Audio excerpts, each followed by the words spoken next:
우리는 필요한 것이 있으면 살아계신 하나님께 구합니다. 그걸 기도라고 합니다. 그죠? 그러면 우리는 하나님께 기도로 뭘 달라고 하면 하나님 우리에게 무엇을 요구하실까요? 이걸 콕 집어서 명확하게 전해준 선지자가 있습니다. 이름이 미가라는 선지자입니다. 미가서는 비록 작은 분량의 선지서이지만 하나님이 우리에게 요구하는 것이 무엇인지 명확하게 선포했기 때문에 사람들은 이 말씀을 구약의 황금률이라고 부릅니다. 하나님 우리에게 무엇을 요구하실까요? 알긴 알겠는데 막상 표현이 잘 되지 않을 때 미가서 6장 8절을 보면 됩니다. 여호와께서 내게 구하는 것은 다 이렇게 시작을 합니다. 오직 정의를 행하며 인자를 사랑하며 겸손하게 내 하나님과 함께 행하는 것이 아니냐. 3단 논법 3가지 이야기합니다.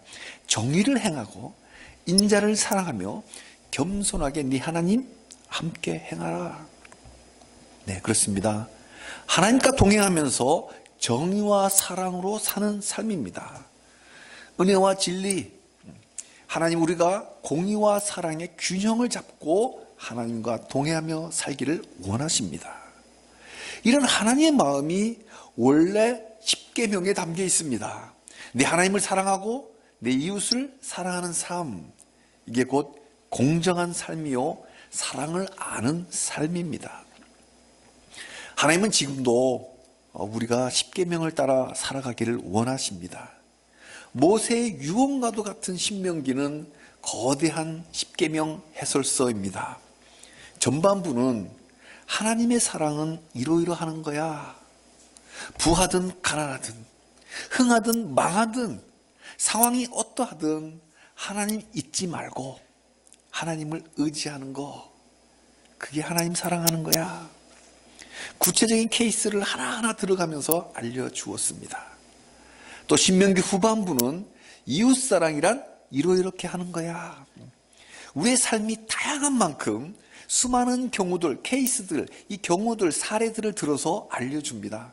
그냥 말로만 그냥 한마디 툭 해서 이웃사랑 이렇게 하지 않고 잘 알아듣기 쉽도록 하나하나 다 일일이 들어줘요. 오늘 본문은 가까운 이웃, 형제사랑이란 어떠해야 함을 가르쳐주는 토라의 말씀입니다. 그래서 오늘 본문을 형제된 의무를 다하라는 제목으로 말씀 증거할 때에 은혜의 시간이 되시길 바랍니다. 오늘 본문은 특별히 남편이 죽어 과부가 되었는데 아들이 없는 젊은 과부를 위한 말씀입니다.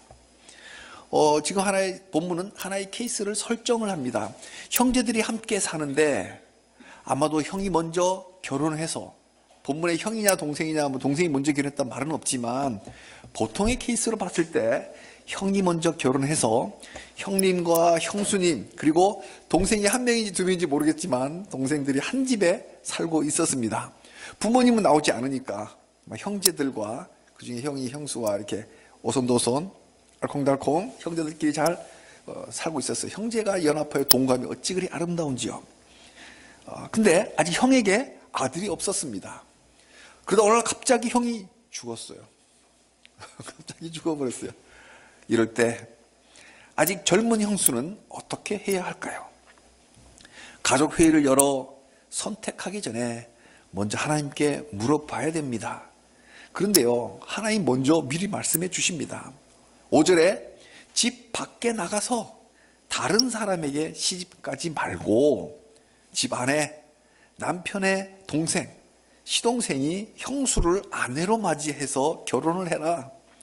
그래서 낳은 첫 번째 아들은 죽은 형의 대를 잇게 해라. 그럼 뭐야? 두 번째 아들은 뭐야? 두 번째 아들은 네 아들. 근데 첫째 아들은 네 아들이 아니라 형님의 아들로 줘서 그 이름을 잇게 해라. 자, 이런 결혼을 형수님과 결혼한다 해서 수혼이라고 불렀습니다. 또 대를 잇게 한다 해서 그 계보를 잇게 해준다 해서 족보 있잖아요.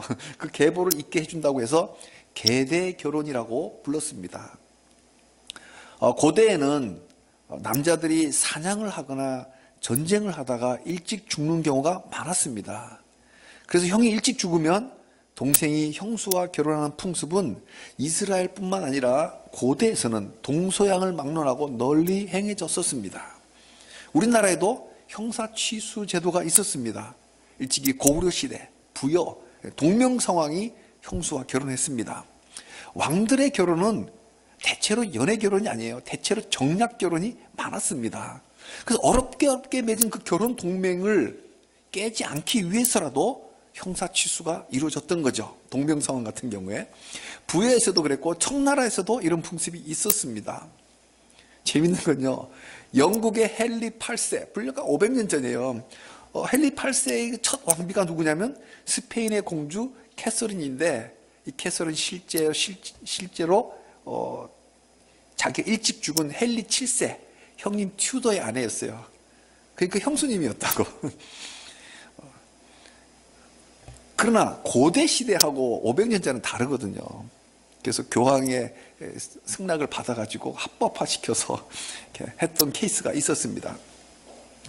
자, 이렇게 만연했던 형사 취수는 현대에 와서는 근친혼이라고 해서 우리나라 민법에서도 이혼을 했던 사별을 했던 6천 이내의 배우자였던 사람은 혼인을 금지했어요.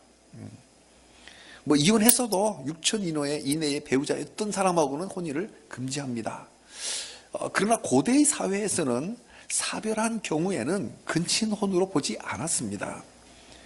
자, 그렇다면 하나님은 왜 현대인들이 보기에 이해하기 힘든 이 계대 결혼, 형사 취수를 다른 이방인들처럼 이스라엘 백성들에게도 하라고 하셨을까요? 그잖아, 지금까지 이방인들이 했던 것과 다르게 해라, 구별된 사람을 했는데 왜 이것만큼은 똑같이 허락을 했을까? 이건 단순한 결혼 풍습을 넘어 하나님이 의도하신 원래의 뜻은 무엇일까요? 그래야 현대를 사는 우리 삶에 적용할 거 아니에요. 그것은 형제된 의무를 행할 때, 형제를 사랑하고 이웃을 사랑할 때 이해타산하지 말라. 손익을 떠나서 손익 계산서 쓰지 말라는 거예요. 형제 사랑할 때 손해를 본다 하더라도 좀 손해보면 어때? 손해보더라도 형제 사랑하라는 메시지가 담겨 있습니다. 자, 첫째로 죽어가는 형의 입장에서 한번 보겠습니다. 어떤 이유에서 죽어가는지 모르겠지만, 자, 죽을 병으로 지금 먼저 죽어가고 있을 때 그 형이 누워서 무슨 생각하겠어요? 아휴, 나 잘못 만나서 저렇게 일찍 과부가 되는 사랑하는 아내가 걱정되지 않겠어요? 홀로 남아서 이 험한 세상 어떻게 살아갈지가 걱정입니다. 이럴 때 자기 친동생이 자기 대신에 아내로 맞이해서 보살펴 준다면 얼마나 위안이 되겠습니까? 또 젊은 과부의 입장에서 한번 보겠습니다. 남편을 잃은 것도 충분히 슬픈데, 너무나 충분히 슬픈데 아들마저 없으니까 대를 잇지 못했다는 그 죄책감으로 고대 여성들은 매우 힘들어했습니다. 우리나라도 옛날에 아들 못 낳으면 쫓겨나고 그랬잖아요. 고대일수록 여성이 아들을 못 낳으면 매우 수치롭게 생각하고 죄책감을 느꼈어요. 근데 그 기회마저 없이 남편이 죽어가니까 무지 힘들었던 거예요. 그런데 남편 대신에 시동생이 그 남편의 이름을 대를 잇게 해준다니까 이제 얼굴을 들 수 있게 된 거죠. 또 당시에 주부들은 경제력이 없었습니다. 오늘날처럼 여성이 능력만 있으면 얼마든지 혼자 힘으로도 살아갈 수 있는 그런 경제 구조가 아니었어요. 여자 혼자 살아갈 수 없는 사회예요. 그 죽음이에요. 그러니까 굶어 죽는 거야. 이때 동생이 보호자가 되어 준다니 안심하고 전업주부로 전념할 수 있었습니다. 결국 계대 결혼의 목적은 형제가 형제를 배려하며 서로 사랑하면서 살라는 명령입니다. 이스라엘에서 이런 계대 결혼의 풍습은 모세의 때보다도 훨씬 전에 있었습니다. 이때 신명기 들판에서 설교할 이 당시에만 있었던 게 아니라 훨씬 전부터 있었던 거예요. 창세기 38장에 보면 유다와 다말의 이야기가 나옵니다. 유다로서는 일생일대 최대의 수치스러운 사건입니다. 유다에게 세 아들이 있었습니다. 엘, 오난, 셀라. 장남 엘은 이 유다가 다말이라는 처녀를 골라서 결혼을 시켰습니다. 근데 얼마 안 가서 장남 엘이 죽어버렸어요. 왜 죽었을까? 창세기 38장 7절에 그 이유가 나옵니다. 유다의 장남 엘이 여호와 보시기에 악함으로 여호와께서 그를 죽이신지라. 근데 유다는 이걸 몰라요. 왜 몰랐을까? 얼마나 악했으면 하나님이 죽였을까? 유다 정도면 알아차려야 되는데 영이 깜깜하니까, 영이 잠들었으니까 몰라요. 그냥 이유를 모른 채 장남이 죽었다고 슬프죠. 애통하는 가운데 이제 둘째 오난을 부릅니다. 오난을 불러서 계대 결혼을 시켜요. 둘째야, 네가 형수와 결혼해서 형제된 의무를 다해서 형의 아들을 낳아줘라. 이때가 이 모세가 지금 신명기 25장 계대 결혼을 설교하기 벌써 500년 전의 일입니다. 이것은 오래된 결혼 풍습이에요. 유다의 둘째 아들 오난은 계대 결혼이 무엇인지를 잘 알았습니다. 아버지 명령이니까 어쩔 수 없이 형수님과 결혼을 했지만 만약 첫 아들을 낳아주면 그 아들은 혈통적으로는 자기 아들인데 법적으로는 자기 아들이 아니에요. 법적으로는 형의 아들이 되는 거예요. 그럼 어떻게 해요? 형으로서는 뭐야? 장자잖아요. 장자는 유산을 둘째, 셋째보다 몇 배 준다고요? 따블로 줘야 돼요. 장자는 2배를 준단 말이에요. 그러니까 자기 재산 중에서 둘째, 셋째 아들이 낳아질 그 미래의 아들들보다도 2배를 줘야 되니까 그 재산이 자기 집에 남아있는 것이 아니라 형의 집안으로 넘어가 버리는 거예요. 그러니까 뭐예요? 오나는 이렇게 생각해요. 자식도 뺏기고 재산도 뺏기고 이걸 계대 결혼에 생각한 거예요. 그래서요, 일부러 인위적인 피임을 합니다. 하나님이 이걸 보고 아주 악하게 생각해서 다시 둘째를 죽입니다. 상황이 이쯤 되면 유다 정도면 알아차려야지. 아, 이거 분명 하나님의 회초리다. 그죠? 첫째 아들, 둘째 아들 다 죽어버린 거예요. 근데 유다는 영적으로 최 밑바닥이었거든요. 이걸 눈치채지 못하고 괜히 애꿎은 며느리를 탓하는 거야. 아들을 둘이나 잡아먹은 나쁜 며느리라고 생각해서 친정으로 쫓아보냅니다. 그리고 마지막 날 막내 아들과 계대 결혼을 시키지 않습니다. 지금도 이스라엘 사람들을 유태인이라고 부르잖아요.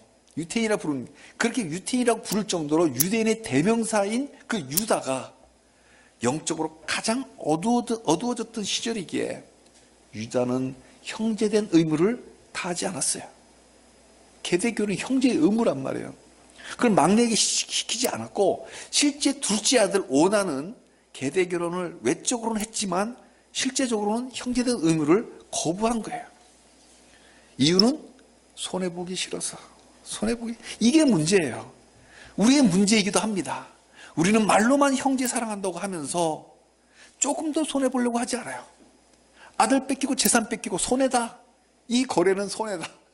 형제된 의무를 다하는 게 형제 사랑이 곧 내 손해다. 이 생각한 게 오난이에요. 그래서 조금 더 요즘 현대인들이 손해보잖아요. 이웃하고의 분쟁이 얼마나 많은지, 뻑하면 청와대에 무슨 진정한다고 뻑 올립니다. 얼마나 소송이 많은지 조금 더 손해보려고 하지 않아요. 그러면서요, 그런 사람들이 TV에 나왔고 형제 사랑한다고 더 크게 이야기합니다.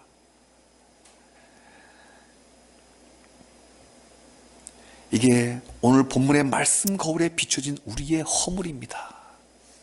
누구 이야기 아니에요? 바로 우리의 이야기입니다. 자, 어떻게 해야 할까요? 말씀을 좀 더 살펴보겠습니다. 모세를 중심으로 500년 전에 유다와 아들들이 형제된 의무를 저버렸다면, 모세로부터 약 500년 뒤쯤, 이 신명기를 중심으로 500년 전을 봤으면 이제 500년 뒤를 보면 아마 사사시대에 룻이라고 하는 사람, 이 룻은 형제된 의무를 기꺼이 다했습니다. 사실 보아스는 이 룻과 결혼한 첫 번째 의무자는 아닙니다. 그러니까 룻이 아니라 보아스가 형제된 의무를 다했는데, 이 보아스는 형제된 의무를 정할 순서가 있거든요. 근데 순서 첫 번째 의무자는 아니었어요. 나오미 집안에 계대 결혼을 해서 형제된 의무를 해야 할 1순위가 따로 있었어요. 보아스는 이순이었다고요. 그럼에도 보아스는 그 사람이 형제된 의무를 다하길 기뻐하지 않는다면, 몰래 밤에 룻과 보아스가 만났거든요. 그때 그런 이야기를 해요. 그 사람이 형제된 의무를 다하지 않는다면 내가 그 책임을 이행하겠다. 그렇게 룻하고 약속을 합니다. 참으로 아름다운 밤이었습니다. 정말로 그 사람은 장로들 앞에서 거절합니다. 그는 왜 오랜 전통으로 이어오는 하나님 말씀을 거절했을까? 천년 전 오난과 똑같습니다. 그 이유는 룻기 4장 6절입니다. 그 기업 물을 자가 이르되, 첫 번째로 형제의 의무를 다할 사람을 기업 물을 자라고 합니다. 나는 내 기업에 손해가 있을까 하여. 이 손해. 왜 손해가 있을까요? 내 재산, 내 아들을 통해서 나 형의 아들로 넘어가 버리니까 나를 위해서 무르지 못하겠노라. 그러면서 보아스를 보면서 이야기합니다. 네가 물러라. 나는 무르지 못하겠노라. 네가 물러라. 이 물러란 말이 얼른 안 와닿죠, 그죠? 네가 형제된 의무를 다 해라. 자기 책임을 떠넘기면서, 그리고 자기 신을 벗어서 보아스에게 줍니다. 신은 부의 상징 또는 그 존재의 상징으로 줬는데, 신을 넘겨준다는 이야기는 이제 수치를 당하는 거야. 내 수치를 당할지언정 내 신발, 예를 들어 신발을 벗고 밖에 걸어가라면 어렵잖아요. 그러니까 이 금관을 던져주면서 내 수치를 당할지언정 내 손해보진 않겠다. 그러면서 보아스에게 넘깁니다. 그래서 이 사람은 성경의 아주 핵심적인 사건이잖아요. 그러면서도 이름 석자가 안 나옵니다. 이름이 안 나와요. 룻기 4장 1절에 보면 아무개라고 나옵니다. 아무개. 그냥 이 사람은 아무개 정도밖에 안 돼. 그저 아무개일 뿐이지 형제라고 할 수도 없는 이런 수치를 뒤집어 쓴 사람이 되었습니다. 반면에 책임을 떠안은 보아스는 싫은 기색 하나도 하지 않고 기꺼이 받아들입니다. 그래서 우리가 룻기를 러브스토리로 보면 안 돼요. 룻기 4장 10절입니다. 보아스가 룻이 얼마나 이뻤는지, 흑심을 품은 남자가 아니라고 그렇게 보면 안 된단 말이에요. 룻기 4장 10절에요. 내가 룻을 아내로 맞이하여 그 죽은 자의 이름과 기업을 끊어지지 않게 하겠다. 이거요, 엄청난 비싼 대가를 지불하는 거예요.